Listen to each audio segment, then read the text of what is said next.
కళేబరాలతో భయంకరంగా ఉన్న అక్కడెక్కడ నిలబడటానికి ఇష్టం లేక ఒలీవ చెట్టు మీద ఆనుకొని ఆ ఒలీవ చెట్టు ఆకొకటి పట్టుకొని మరలా తిరిగి ఎక్కడికి వచ్చేసింది, ఓడలోకి వచ్చేసింది.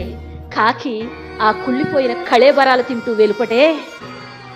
ఇప్పుడు మందిరంలో ఉన్నప్పుడు, ఓడలో ఉన్నప్పుడు అవే గింజలు తిన్న కాకి, నోవాహు దగ్గర ఒకే ఆహారం తిన్న ఆ రెండు పక్షులు, నోవాహు మాటకు లోబడిన ఆ రెండు పక్షులు, నోవాహు మాట విన్న ఆ రెండు పక్షులు వెలుపటికి వెళ్ళగానే దేని స్వభావాన్ని అది చూపించాయి, దేని గుణాన్ని అవి చూపించాయి, దేని నోటిని అవి చూపించాయి, దేని ఆహారాన్ని అవి చూపించాయి, దేని బ్రతుకుని అవి చూపించాయి కదండి.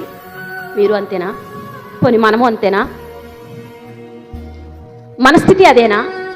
మందిరం వెలపటున్న నీ గుణం, మందిరం లోపట ఉన్న నీ గుణాన్ని ప్రశ్నించటం లేదా? సిగ్గుపడేలా చేయటం లేదా? మళ్ళీ నేను వెళ్ళి ఎలా ప్రార్థన చేయాలని అనిపించట్లేదా?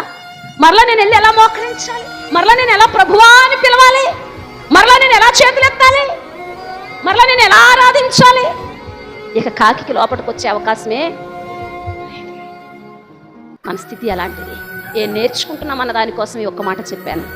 40 రోజులు నోవాహు బోధంతా విని కాకి మారలేకపోయింది. అందుకే దేవుడు తన కాకితో పోల్చుకోలేదు, పావురంతో. ఎవరితో పోల్చుకున్నాడు?